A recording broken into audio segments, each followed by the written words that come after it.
तर एका बाजूला क्वार्टर फोर रिझल्ट आणि दुसऱ्या बाजूला एफ-आय-एस बाईंग सुरू आणि अचानक 15,000 कोटीचा बायबॅक.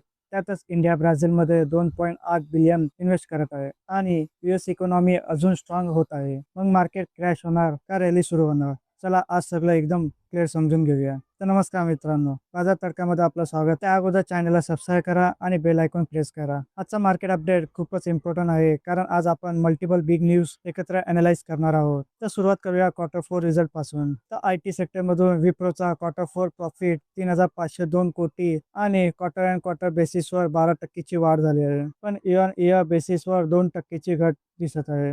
आणि सर्वात मोठा निगेटिव्ह पॉईंट म्हणजे रेव्हेन्यू एस्टिमेट मिस झाला आहे. त्याचा अर्थ की कंपनी कॉस्ट कटिंग करून प्रॉफिट वाढवत आहे, पण ऍक्च्युअल बिझनेस ग्रोथ वीक आहे. पण इथेच एक ट्विस्ट येतो की विप्रोने 15,000 कोटीचा बायबॅक अनाऊन्स केला आहे. तर बायबॅक म्हणजे काय? तर कंपनी स्वतःचे शेअर परत खरेदी करते, यामुळे शेअर प्राइसला सपोर्ट मिळतो. सिंपल शब्दात समजायचं झालं तर बिझनेस वीक आहे, पण कंपनी इन्व्हेस्टरला खुश ठेवण्याचा प्रयत्न करत आहे. आता दुसऱ्या क्वार्टर फोर रिझल्ट कडे बोलूया. तर एच-डी-एफ-सी लाईफचा क्वार्टर फोरचा रिझल्ट पाहिला तर प्रॉफिट 496 कोटी म्हणजे 4%ची ग्रोथ आणि व्हीएनबी म्हणजे फ्युचर प्रॉफिट 7%ने वाढला आहे. इन्शुरन्स सेक्टरमध्ये व्हीएनबी खूप इम्पॉर्टंट असतो, कारण तो फ्युचर अर्निंग दाखवतो. त्यातच 2.1 रुपया डिव्हिडंड सुद्धा डिक्लेअर केला आहे. तर आता पुढच्या बातमीकडे वळूया. तर बीपीसीएल कंपनी ब्राझीलमध्ये 2.8 बिलियन इन्व्हेस्ट करत आहे ऑइल प्रोजेक्टमध्ये. त्याचा डायरेक्ट फायदा इंडियाला होतो. इंडिया ऑइल इम्पोर्टवर डिपेंडेंट आहे आणि अशा इन्व्हेस्टमेंटमुळे फ्युचर सप्लाय सिक्युअर होतो. सिंपल शब्दात समजायचं झालं तर इंडिया एनर्जी सिक्युअर करण्यासाठी मोठे पाऊल टाकत आहे. त्याचबरोबर आता पुढच्या बातमीकडे पाहिलं तर इन्फ्रा सेक्टर मधून एक पॉझिटिव्ह न्यूज म्हणजे जीएचव्ही इन्फ्राला 815 कोटीचा रोड प्रोजेक्ट मिळाला आहे.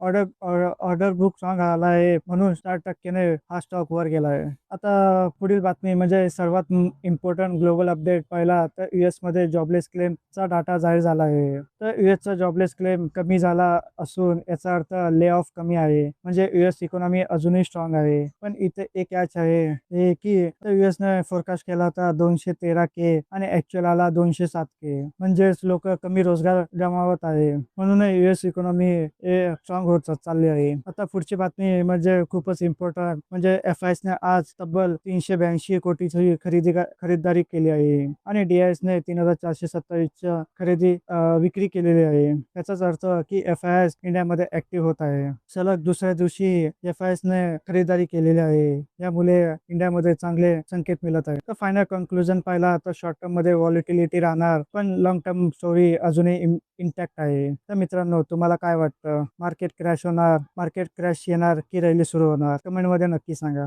आणि असेच डेली मार्केट अपडेटसाठी चॅनलला सबस्क्राईब करा, कारण इथे तुम्हाला मिळतात रिअल आणि सिंपल एक्सप्लेनेशन. धन्यवाद.